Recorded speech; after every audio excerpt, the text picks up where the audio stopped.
Bonjour fidèles internautes, je suis le pasteur Évrard. J'ai une fois le plaisir de vous accueillir dans votre chaîne préférée, SAP TV, votre émission Doctrine.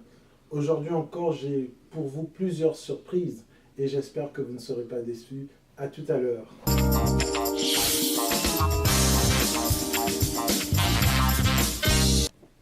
Bonjour fidèles internautes, nous sommes encore dans la joie de vous recevoir dans votre chaîne préférée SAP TV, votre émission Doctrine. Aujourd'hui encore, j'ai l'honneur, le plaisir de recevoir sur ce plateau un des orateurs et pas des moindres que vous avez pris l'habitude de suivre sur cette émission, qui n'est autre que le frère Cédric. Frère Cédric, bonjour. Bonjour, pasteur. Comment allez-vous? Bien, merci par la grâce de Dieu. Ah, alors aujourd'hui encore, nous sommes là, rassemblés sur ce plateau, et toujours en face de nous, nos fidèles téléspectateurs, les fidèles internautes, qui nous suivent maintenant en très grand nombre, hein, partout dans le monde, ils nous suivent, et ils sont de plus en plus exigeants par rapport à cette émission, car ils en ont compris les principes et le concept. Alors, aujourd'hui, de quoi allons-nous parler, frère Cédric? Tout d'abord, bonjour aux téléspectateurs qui pourront nous suivre. Shalom, shalom à tous les bien-aimés. Alors pour aujourd'hui, nous parlerons du thème déjà évoqué donc, dans un des numéros précédents, qui est « La Bible est-elle falsifiée ?» La Bible est-elle falsifiée? Alors, comme vous avez pu le comprendre, fidèles internautes, le thème d'aujourd'hui est très, je dirais, très important. Pourquoi? Parce qu'effectivement, beaucoup se posent la question. Ce qui passe par les mains d'hommes, peut-il être parfait? Ce qui traverse notre sphère, qui arrive sur Terre, peut-il encore se targuer d'être parfait? Alors, beaucoup se posent la question, et vous êtes nombreux d'ailleurs à vous poser la question, est-ce que la Bible a été falsifiée? D'ailleurs, c'est ce que certaines personnes de différentes communautés, hein, que ce soit les Mahométans, comme vous aimez à les appeler, ou d'autres pensent et affirment que la Bible a été falsifiée. Alors, avec vous sur ce plateau, aujourd'hui, on aura la confirmation si oui ou non la Bible a été falsifiée. Alors, d'entrée de jeu, frère Cédric, justement, la question étant posée, la Bible est-elle falsifiée? Frère Cédric, qu'est-ce que vous pouvez nous dire d'entrée de jeu par rapport à cette question cruciale, cette question importante que plusieurs d'entre nous se posent? Alors, d'entrée de jeu, on va effectivement lever tout équivoque. La Bible n'est pas falsifiée.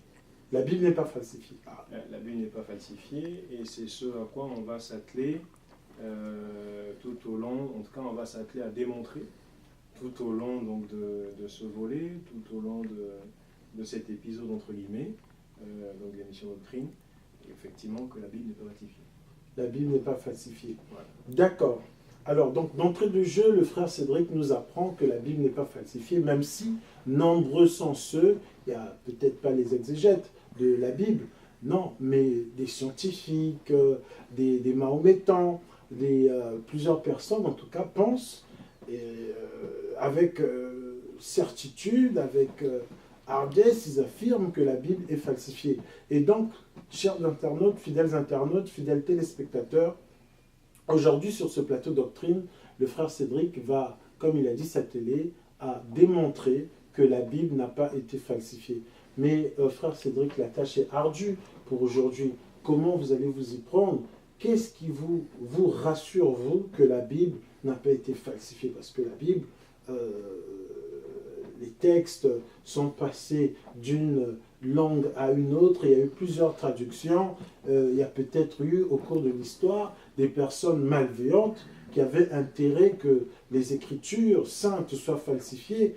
Et est-ce que, au cours des âges, avec tout ce qui a pu se passer, les guerres, les invasions et autres, à un moment donné de l'histoire, est-ce que la Bible n'a pas été falsifiée? Est-ce qu'il n'y a pas eu déformation des Écritures originelles telles que le Seigneur l'a inspiré à ses fidèles serviteurs?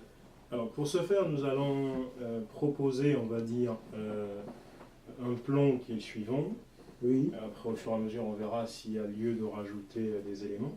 Donc un plan qui est le suivant. On va déjà parler de l'origine de la Bible. D'accord. Voilà, donc de comment elle était à l'origine, de quoi était-elle constituée, est-ce que c'est bien la même qu'on a aujourd'hui, etc.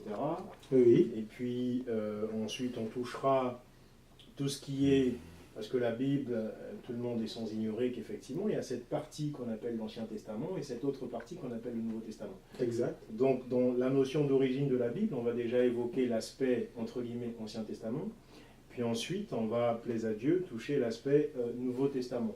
D'accord. Et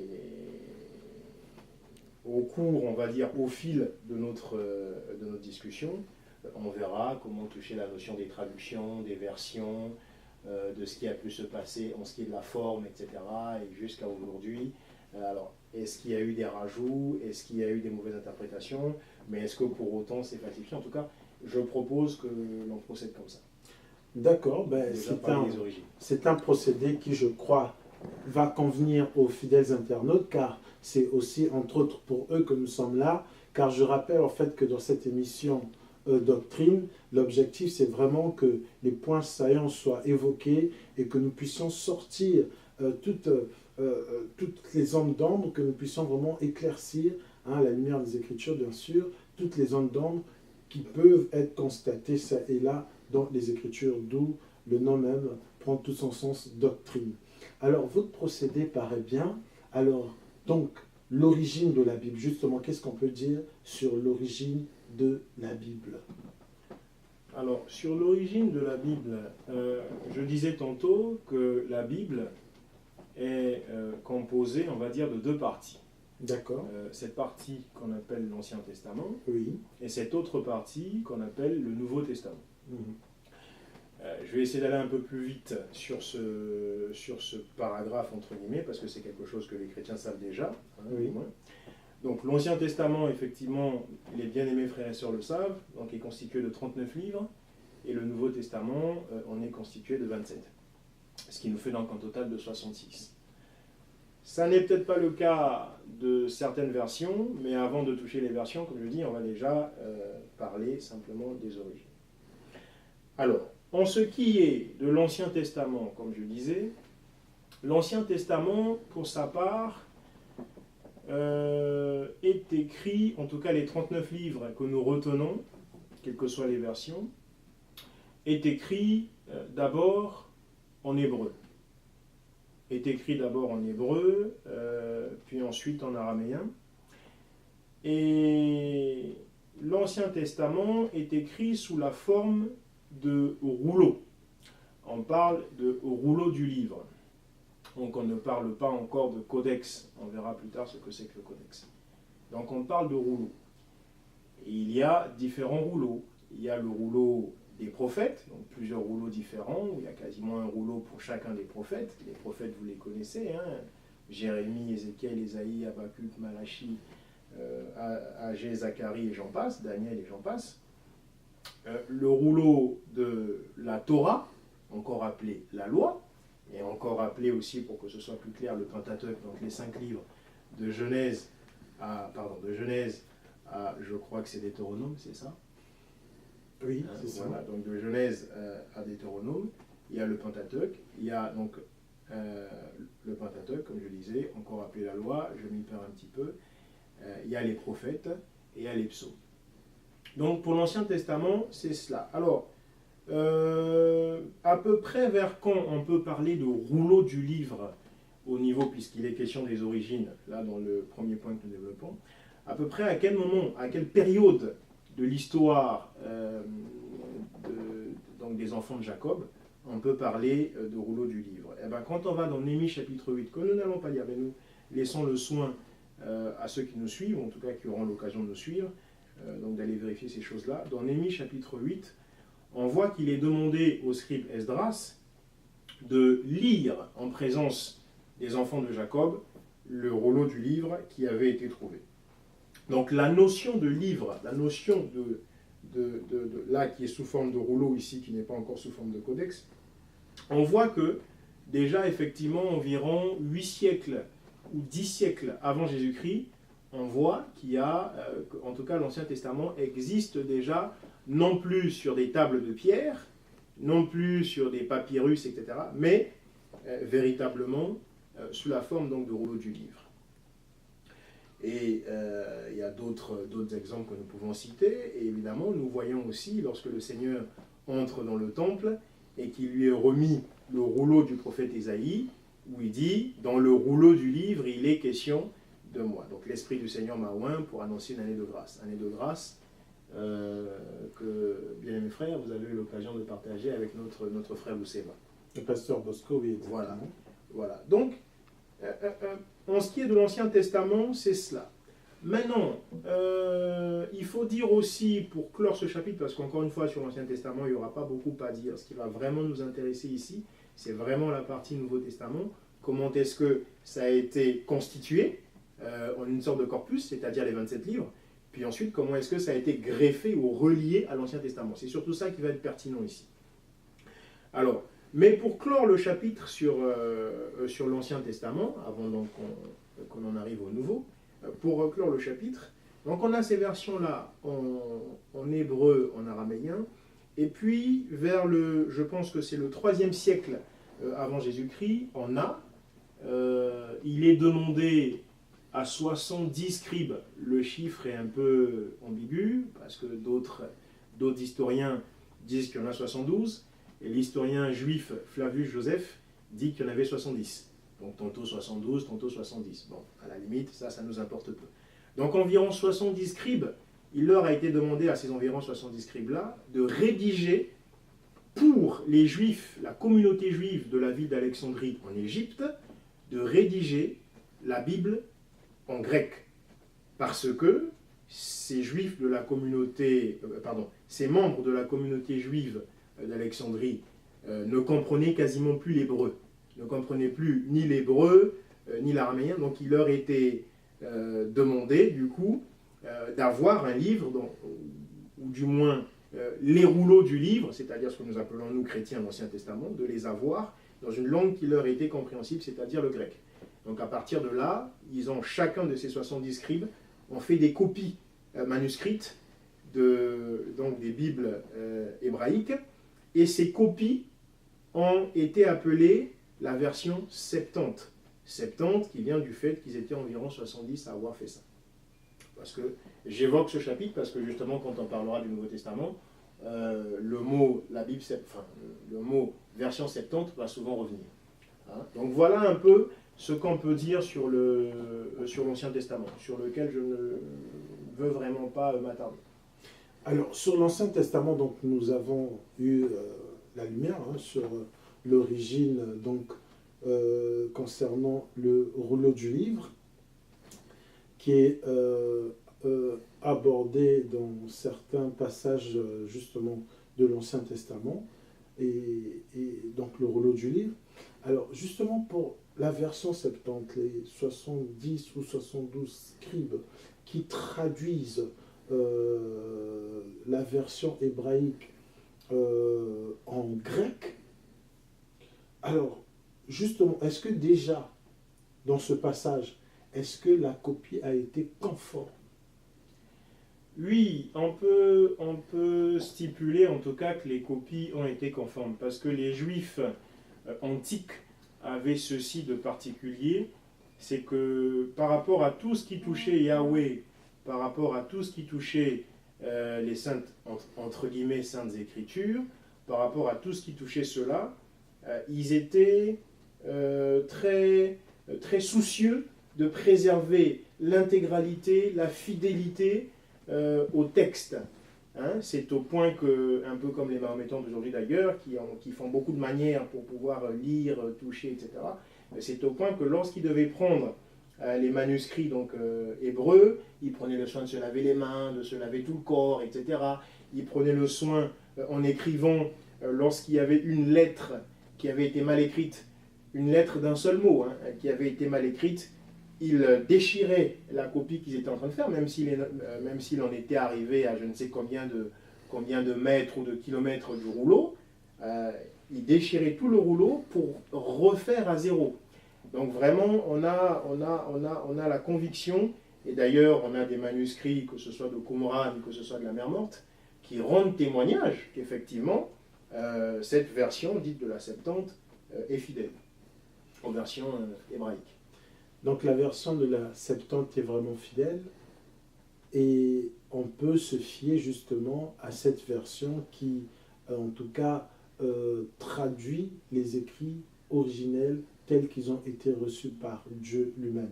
Mais alors, à quel moment donc de l'histoire se situe le problème? Parce que aujourd'hui, la question que nous abordons, elle est là. La Bible a-t-elle été falsifiée?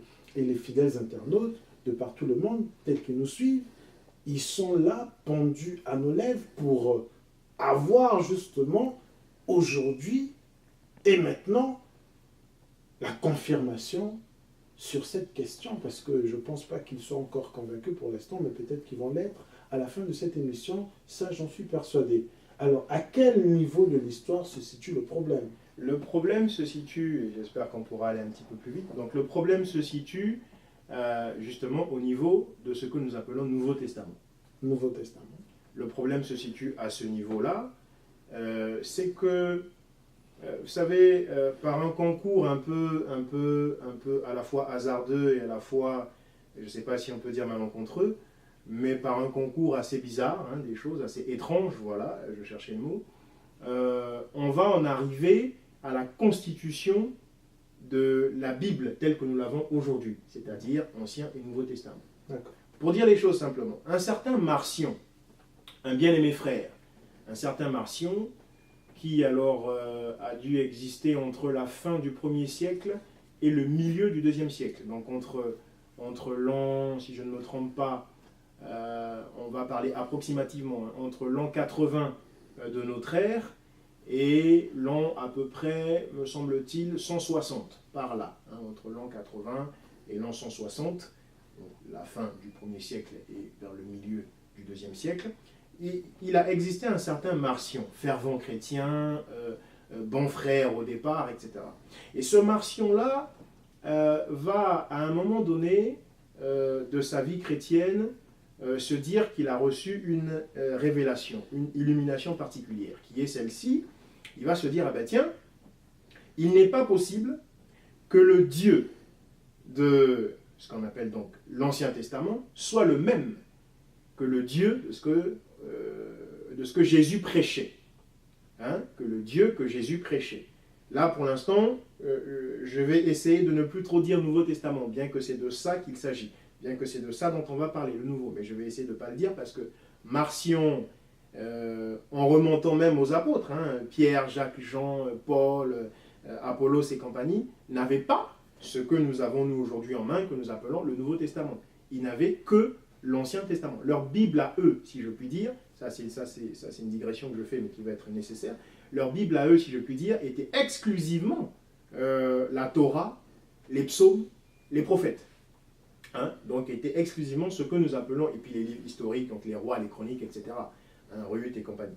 Donc leur Bible à eux était exclusivement ce que nous appelons l'Ancien Testament. C'est pour ça que je vais, bien qu'on parle du Nouveau, mais je vais essayer de ne plus trop prononcer Nouveau jusqu'à ce que je le prononce à nouveau. J'espère que ça ne vous perd pas, hein, cette sorte de rime. Bref, donc ce Marcion-là, disais-je, va dire, tiens, c'est bizarre. Le Dieu dont parle l'Ancien Testament, donc la Bible qui était la leur, hein, à leur époque, donc le Dieu dont parle l'Ancien Testament, ne peut pas être le Dieu que Jésus-Christ est venu prêcher. Il dit, c'est pas possible. Parce que le Dieu de l'Ancien Testament est un Dieu d'après Marcion, mais c'est vrai aussi d'après effectivement certaines Écritures, lorsqu'on ne les comprend pas dans la profondeur, lorsqu'on se contente juste du plan littéral. Effectivement, c'est un Dieu qui a l'air vindicatif, c'est un Dieu qui a l'air tyrannique, c'est un Dieu qui a l'air d'apprécier le crime, le meurtre, et les assassinats, les razzias, etc., le vol, le pillage et compagnie, hein, et même quelquefois le viol, etc. Donc il se dit, mais c'est pas possible. C'est pas possible que ce Dieu-là soit le même que Jésus a pu prêcher. Bref, il va donc faire quoi? Il va se dire, du coup, ce qui était donc la Bible en leur temps, je rappelle encore, pour toujours dans le but que ceux qui pourront nous suivre ne se perdent pas, ce qui était la Bible en leur temps, c'est-à-dire la Torah, les psaumes, les prophètes, ainsi que les livres historiques, il va se dire, la Bible, je la mets de côté. Et je vais me constituer ma Bible à moi. Donc ça, c'est Marcion qui parle. Hein. Je vais me constituer ma Bible à moi. Qui est laquelle? Qui est simplement les épîtres de Paul. Donc, dans ce que nous appelons le Nouveau Testament, on attribue entre 12 et 13 livres à Paul. Hein, sur les 27. Donc, sur le total des 27, on attribue entre 13 et 12 livres au bien-aimé frère Paul. Et donc, lui, sur les 12 livres 13 ou 12 livres du bien-aimé frère Paul, il va en réunir, je crois, entre 8 et 10, à peu près. Et puis, le témoignage également de Matthieu, Marc, Luc et Jean, le témoignage à l'Évangile, le témoignage donc, des 4 frères à l'Évangile, il va réunir les 4 témoignages, plus 8 à 10 livres de Paul. Il va donc décider que ce sera là la Bible chrétienne. Et il va en faire plusieurs copies, il va envoyer dans l'Empire romain, il va envoyer un peu partout, dans toutes les provinces, etc. Pour dire, voilà, désormais les frères ne doivent considérer comme seule Bible que ceci. Ils doivent considérer comme seul livre de référence que cela. Sauf qu'il va avoir un contemporain à lui, Marcion, qui va s'appeler Irénée, donc le bien-aimé frère Irénée, dont les romanistes considèrent comme étant le premier père des églises, en dehors des apôtres. Donc, Irénée, qui va prendre connaissance de cela, donc de ce que faisait Marcion, de l'entreprise de Marcion, et Irénée va dire, mais c'est pas possible. Comment il peut exister un frère qui se dise chrétien et qui se mette à dissocier, à distinguer le Dieu de l'Ancien Testament, donc qui est notre seule Bible à ce jour, et le Dieu que Jésus-Christ est venu annoncer. Donc, pour corriger ce que Irénée va percevoir comme une hérésie, ce que Irénée va percevoir comme une grave erreur, comme une honte, une infamie, Irénée va lui aussi de son côté constituer donc un corpus, tout comme l'avait fait Marcion. Sauf que Irénée, dans le corpus qu'il va constituer, il va prendre toute la Bible donc, qui était la leur en leur temps, c'est-à-dire encore une fois la Torah, les psaumes, les prophètes, les livres historiques, il va prendre cela, à cela il va rajouter la dite Bible, entre guillemets, qu'avait faite Marcion, et il va relier le tout. Et tout en rajoutant les épîtres mon compte que Marcion n'avait pas sur Paul. Il va rajouter le tout. Donc au temps d'Irénée, qui est contemporain de Marcion, donc qui lui aussi est quelqu'un qui a vécu au IIe siècle de notre ère. Au temps d'Irénée, la Bible va donc, de façon, par un concours de circonstances assez étrange, parce que ça n'était pas prévu au départ, la Bible va donc se constituer par Irénée, qui va prendre l'Ancien Testament et le relier aux 4 témoignages donc, de l'Évangile, aux épîtres de Paul, et cette fois-ci les épîtres de Paul dans leur globalité. Voilà les balbutiements, les prémices, les débuts de la Bible telle que nous l'avons reçue aujourd'hui, qui va se compléter progressivement, mais on va le voir tout à l'heure. Vous avez peut-être encore, là vous voulez peut-être intervenir et dire quelque chose avant que je ne continue. Justement, étant donné, parce que votre récit est très bien, et je crois que nos fidèles internautes apprécient le fait de savoir qu'il y a eu Marcion et Irénée qui sont intervenus et qui ont participé, qui ont contribué à justement l'édification du corpus tel que nous le connaissons aujourd'hui. Mais la Bible... Quoi qu'il ait été complété au fur et à mesure encore plus tard. Exactement. Mais nous allons y revenir. Voilà. Mais ont-ils été inspirés par Dieu pour faire cette entreprise? Parce que la Bible dit que toute écriture est inspirée par Dieu, utile pour instruire, édifier, etc. Alors eux, est-ce que c'est par adversité, simplement, auquel cas ça serait la chair, ou ils ont vraiment été inspirés par Dieu pour, justement, rajouter les épîtres de Paul et même les épîtres des autres apôtres, puisque ces épîtres figurent dans le corpus tel que nous le connaissons. Je pense notamment que le bien-aimé frère Irénée a été inspiré par Dieu. Et que c'est à raison que, par exemple, les romanistes considèrent que c'est le premier père, entre guillemets, de l'Église, même si moi je ne l'appellerai pas père, je l'appellerai plutôt frère aîné. Mais que les romanistes, en tout cas, considèrent que c'est le premier chrétien, pionnier, en tout cas, au niveau de la contribution biblique. C'est ta raison. Pourquoi? Pourquoi je pense cela? Voyez-vous, quand on prend les Écritures, on va essayer. Cette émission va être, je pense, un peu spéciale du fait de ceci, c'est qu'on ne commencera à lire le texte qu'un peu plus tard, puisqu'il est question du texte lui-même, hein, de sa validité, de ce qu'il en est, etc. Donc, quand on lit le texte, je crois que c'est dans les lettres de Paul à Timothée, Paul dit à Timothée ceci, il dit, mais j'hésite entre Timothée et Tite, mais comme on a affaire à des brillants étudiants de la Bible, je pense qu'ils nous aideront. Il dit, ce Dieu-là que je t'ai enseigné et qu'ont connu tes aïeux, ce même Dieu qu'ont connu tes aïeux dans la foi juive. Dans la foi juive. Ça, c'est d'une part. Donc, Paul montre bien, ici, à Timothée ou à Tite, je ne sais plus, mais en tout cas, il montre bien, que ce soit Tite ou Timothée, l'important ici, c'est qu'il montre bien que le Dieu que lui, Paul, est en train d'annoncer, que Marcion avait voulu prendre pour un autre Dieu que le Dieu de l'Ancien Testament, Paul lui-même, que Marcion croit faire parler, Paul lui-même s'exprime et dit, le Dieu que j'annonce, que j'ai annoncé à mon bien-aimé frère, c'est le Dieu qui avait été annoncé à ses ancêtres, dans la foi juive. D'accord? Donc Paul montre bien cela. La lettre aux Hébreux nous fait bien comprendre que le Dieu qui a toujours vécu de tout temps, ce Dieu unique et éternel, hein, créateur du ciel et de la terre et de tout ce qui existe, ce Dieu-là, c'est le même Dieu que nous prions et que nous enseignons et dont nous parlons, que nous adorons, nous, aujourd'hui, chrétiens. Et tout au long, d'ailleurs, du Nouveau Testament, que ce soit le témoignage de Pierre, quand Pierre dit, par exemple, je crois que c'est dans Acte 2, lorsqu'il dit, bon, ben, vous pensez que ces gens sont ivres? Eh ben non, ces gens ne sont pas ivres, parce que ces gens, simplement, c'est ici l'accomplissement de la prophétie du prophète Joël, notamment donc dans Joël 2,28, lorsqu'il dit que voilà, l'Esprit se répandra dans les derniers temps, l'Esprit se répandra sur toute chair, et vos jeunes gens auront des songes, et vos vieillards auront des visions. Je ne sais plus, c'est peut-être l'un ou l'autre. Voilà. Donc, tout au long de l'Écriture, on voit bien qu'il est question ici du même et unique Dieu. Alors donc, il est sans aucune équivoque que, effectivement, pour revenir donc à la question, Irénée est sans doute inspiré par Dieu lorsqu'il prend le contre-pied de Marcion pour constituer la Bible telle que, avec bien sûr les compléments que nous évoquerons tout à l'heure, mais en tout cas telle que nous la connaissons aujourd'hui. Hein? Et Dieu se sert des fois des situations un peu cocasses ou un peu étranges pour en arriver à son but. Voyez-vous? Il se sert des situations, souvenez-vous de Élie, qui n'a rien à voir, mais comme ça, juste pour imager ce que je dis, Élie au torrent de Kérit, Dieu voulait finalement que Élie se rende chez la veuve à Sarepta.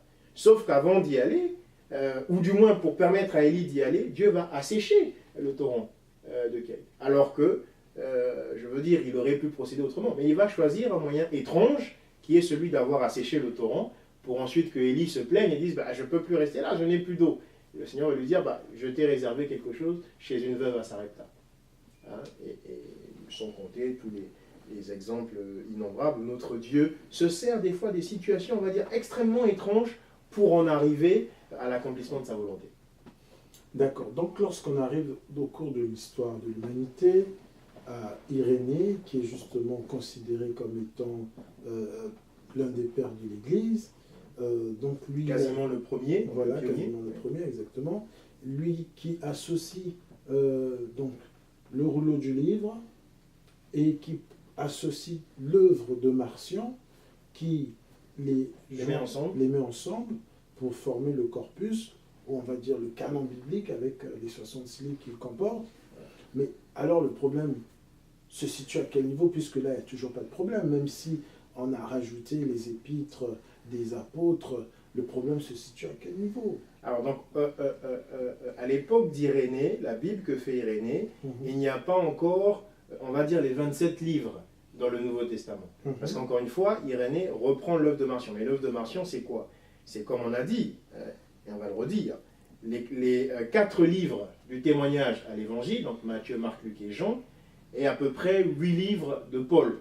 Irénée va rajouter la totalité des livres de Paul. Mais même quand on rajoute la totalité, qu'est-ce qu'on obtient? On obtient 4 plus 12 quasiment. Et 4 plus 12, ça fait quoi? Ça fait 16, ça ne fait pas 27. Donc, par la suite, on a les épîtres de Pierre, on a l'épître les épîtres de Jean, on a la lettre aux Hébreux, on a l'Apocalypse, on a le livre de Jacques, on a le livre de Jude.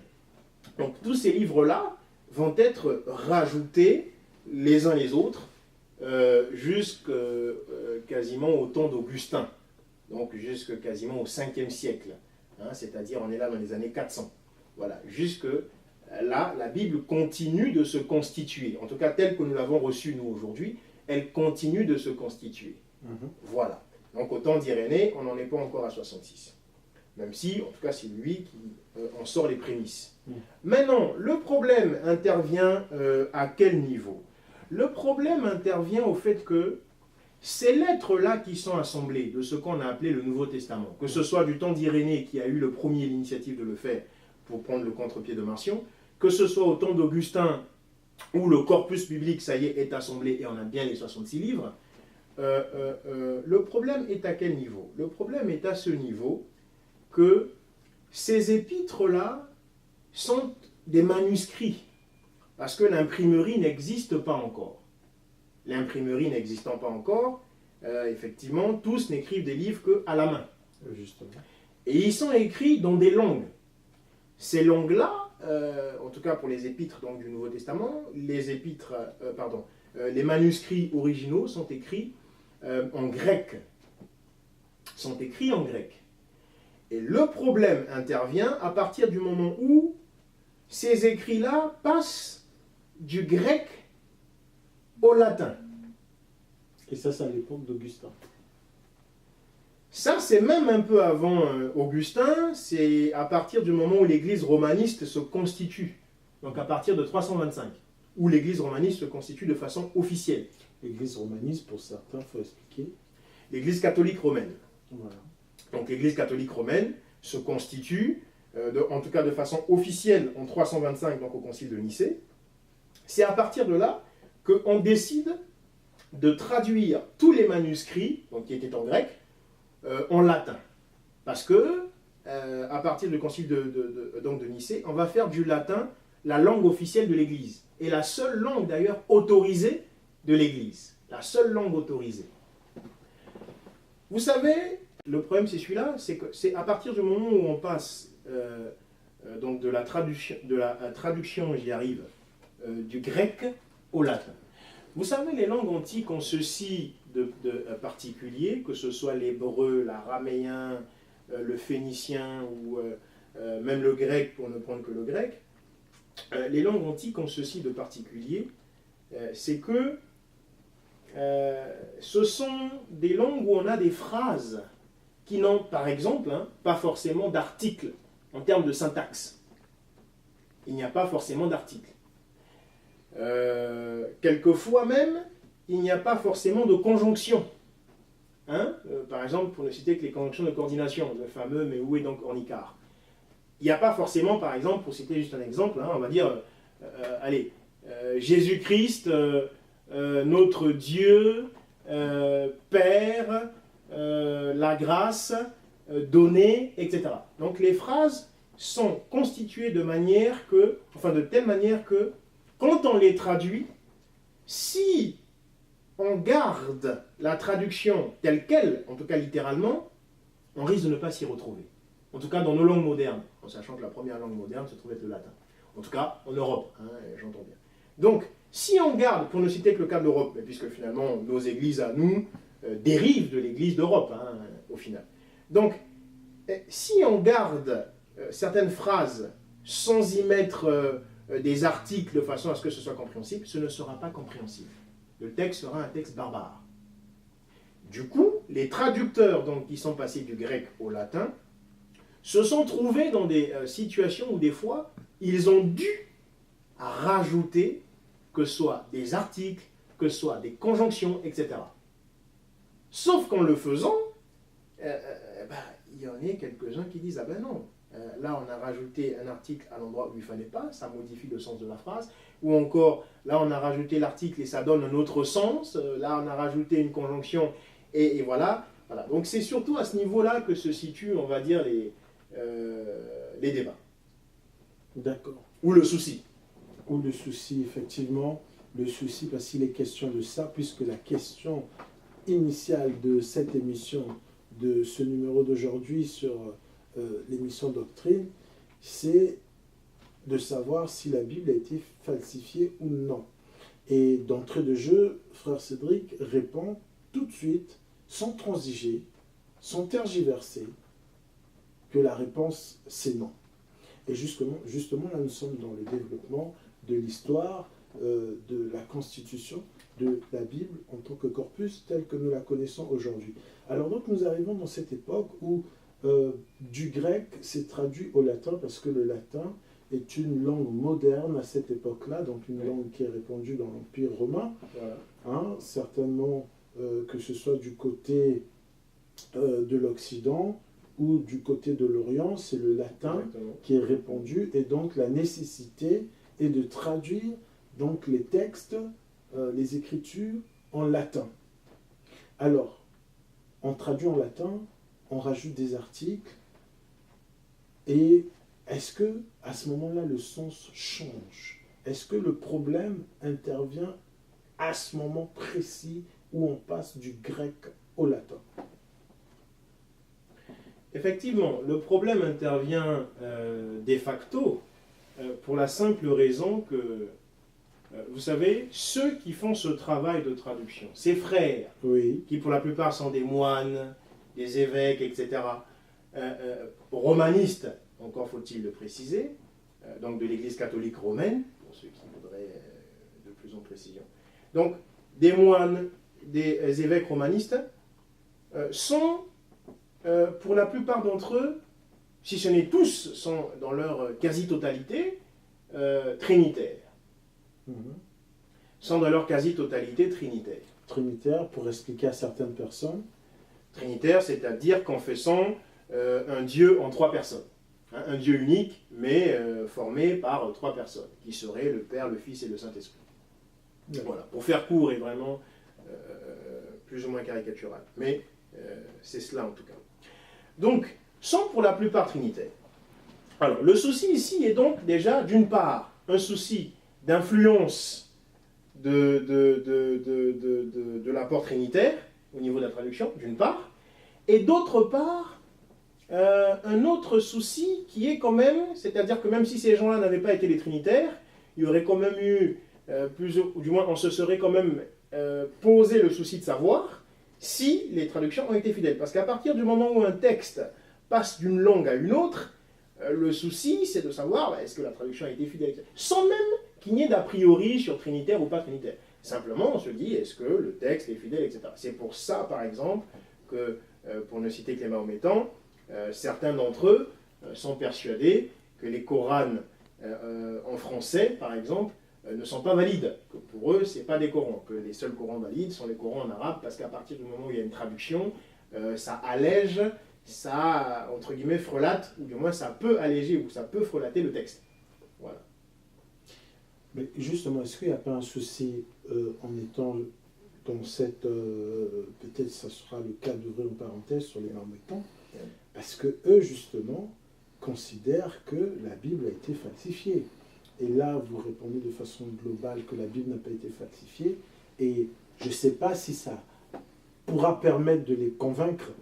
Je ne sais pas si ça pourra permettre de les convaincre eux, mais en tout cas, eux estiment que la Bible a été falsifiée, parce que pour eux, le Coran a été reçu de façon divine, hein, céleste. Descendant du ciel. Voilà, c'est un livre qui descend du ciel, donc qui n'a subi aucune traduction, qui n'a subi aucune altération. Voilà. Hein. En tout cas, l'homme n'y est pas intervenu, d'après leur dire, d'après comment ils nous transmettent l'histoire. Donc ça n'a subi aucune...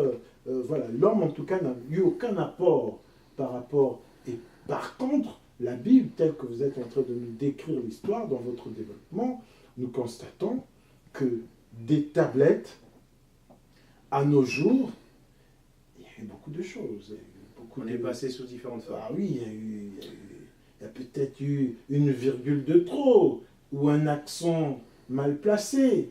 Et est-ce qu'à ce moment-là, on peut dire quand même que on peut témoigner de la fidélité, de la véracité même des écrits à ce moment-là. On va digresser un peu sur cette page de Mahométan, et Oui. puis j'espère que ce sera la dernière fois d'ailleurs que j'aborde donc la question mahométane. C'est toujours très croustillant et très intéressant malgré tout de parler de Mahométan, du Coran et de tout ce qui les concerne. Vous savez, il suffit de s'intéresser un petit peu à leur historiographie, à leur bibliographie, donc mahométane, pour comprendre que ce prétendu Coran dont ils affirment qu'il serait descendu du ciel et qui à côté serait, via le principe qu'ils appellent le principe de la table gardée, serait resté fidèle, parce que ce qu'ils appellent le principe de la table gardée, c'est qu'ils estiment qu'il y a dans le ciel de leur Dieu Allah, n'est-ce pas, un Coran qui est là, qui est en fait l'original.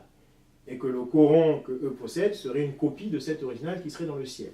Et que de la même manière que Dieu garde leur Dieu à eux en tout cas, leur Dieu, je dis leur Dieu parce que je fais une parenthèse dans la parenthèse, c'est qu'il faut savoir qu'on n'a pas le même Dieu.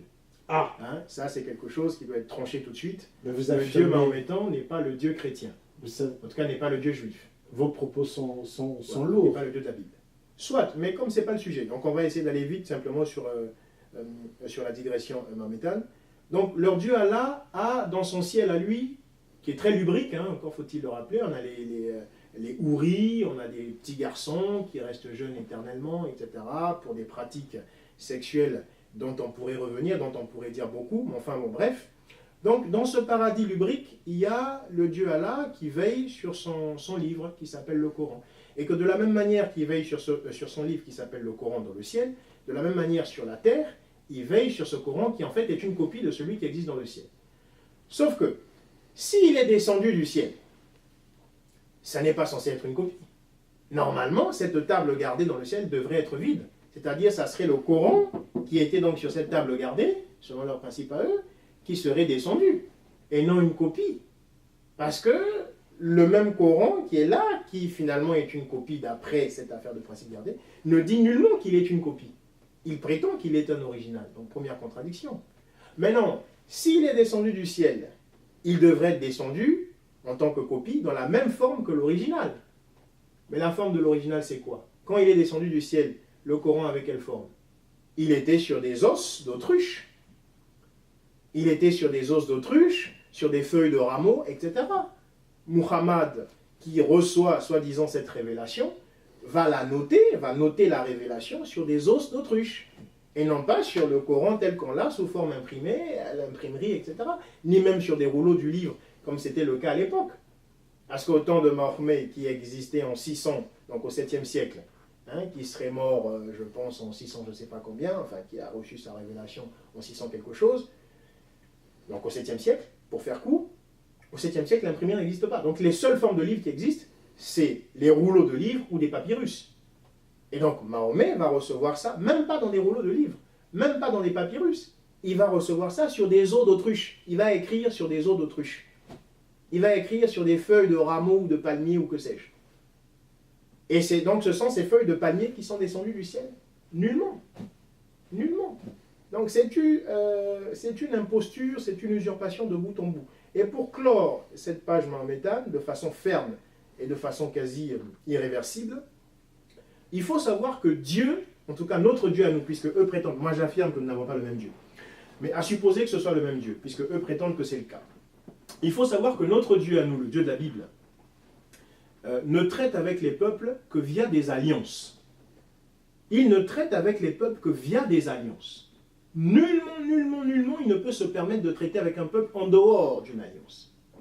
Or, une alliance, pour la faire, d'après le Dieu que nous servons, donc le Dieu de la Bible, il faut le sang. L'alliance est scellée, elle doit être scellée, et elle est scellée par le sang.